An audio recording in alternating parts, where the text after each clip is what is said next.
The mixer can be used just like an artist's palette to apply and mix colors. I'll choose Clear Mixer Pad, turn off Dirty Brush Mode, and we'll select Apply Color. I'll paint a few swatches on my pad.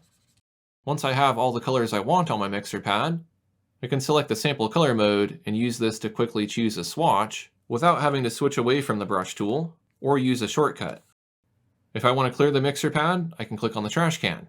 I can also click on the Mixer Options menu and choose Restore Default Mixer. At the top of the mixer are some swatches of color that you can sample from as well. You can apply these to the mixer to mix colors, or you can use them directly on the canvas. By default, I'm using some custom swatches with a 9-step value scale and some desaturated hues that are meant to be used alongside my color gamut masking tool. You can choose Reset Mixer Colors from the Mixer Options menu to restore the default rainbow of colors. At the bottom of the mixer are the tools you can use to interact with the mixer. I'll clear the mixer pad. First, we will look at the Apply Color tool. This is a brush that's used to apply your selected color to the mixer. I'll select a purple color and paint a small rectangle onto the mixer. Then I'll paint a red rectangle up against it. The following tool is used to mix color. This is a blender that can be used to mix colors together on the mixer pad. If I blend the purple with the red, I'm getting a nice range of intermediate colors that I can load onto my brush.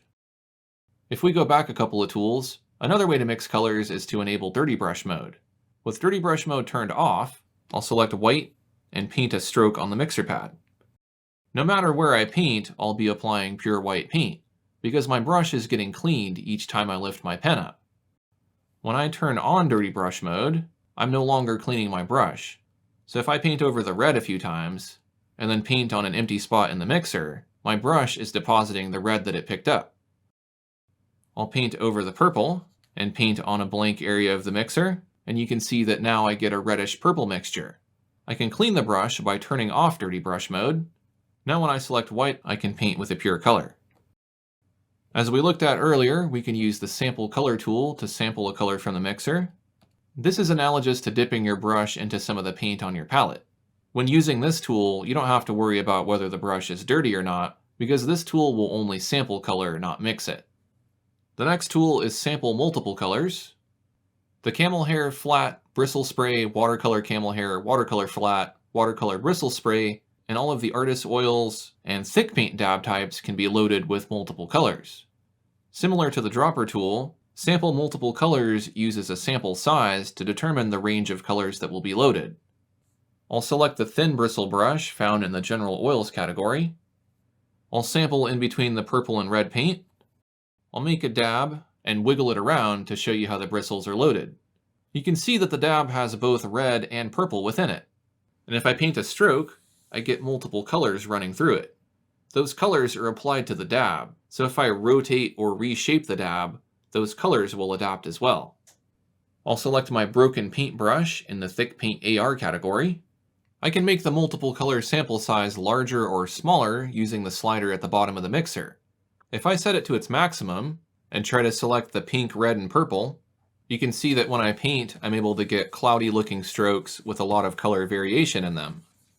The sample area is fairly small, even at its maximum, so you may need to sample a few times to get the right color combination. If you're using the Wacom Art Pen, then you can rotate your pen to change the angle of the brush dab.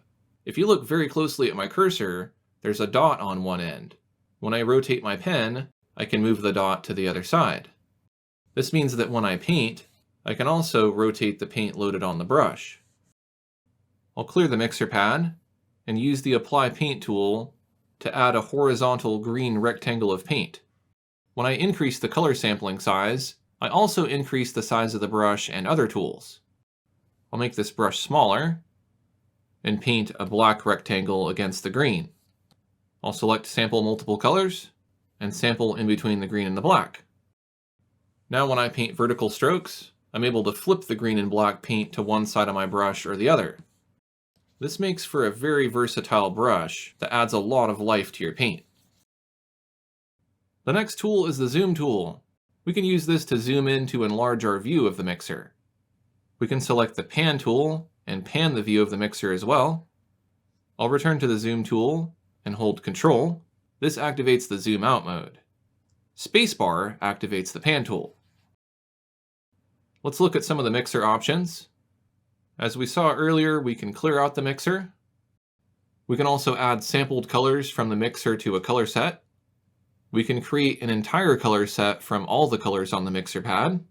We can load mixer colors to change the color swatches at the top of the mixer, or save them. And we can change the mixer background. It could be a neutral gray like this, instead of the default tan color. It's really easy to create your own mixer pads from an image. I'll create a new document, measured in pixels, because we don't want to make it too big. You can see the mixer pad itself is not very big. So let's use a canvas that is 320 by 240. Now we have a blank mixer pad that we can add some colors to. You can draw anything on here, but keep in mind that the white background could be considered one of the colors that gets sampled. I'll open the Patterns panel, select a pattern called Floral Fabric, scale it down to 25%, and fill the canvas with it. It's important to remember that the mixer sample size is not very large, so if you want to sample multiple colors, you'll need to make your features fairly small and close together. Instead of a floral pattern, you could paint blobs of paint using any of the brushes in Painter. But let's say that this is going to be our mixer pad. I'll save this by going to Save As, and you can save as a RIF, PSD, TIFF, PNG, or JPEG. I'll choose RIF and call this Floral Mixer Pad. If your mixer pad accompanies a specific piece of artwork, be sure to save it in the same folder as your composition. Next, I'll go to the Mixer Options menu and choose Open Mixer Pad. I'll select the Floral Mixer Pad RIF to open it, and now we have those colors loaded in our mixer. I can choose Sample Color, and I can choose all of those different colors here, or I can choose Sample Multiple Colors, and I can click right in the center of one of those larger flowers. Then I'll switch to a blank canvas and return to the Oils General Thin Bristle brush. If I paint a dab and wiggle it around to let it build up, you can see that I'm essentially able to clone the image from the mixer pad to the canvas. If I paint a stroke, each bristle is loaded with one of the colors from the floral pattern. It may take some adjustment to the multiple color sample size and the mixer pad contents to get the brush loaded exactly the way you want. For instance, if I make the sample size smaller, I can select fewer colors. Let's try it again with the broken paint variant, using both dabs and strokes. You can get a really nice mixture of colors using this technique.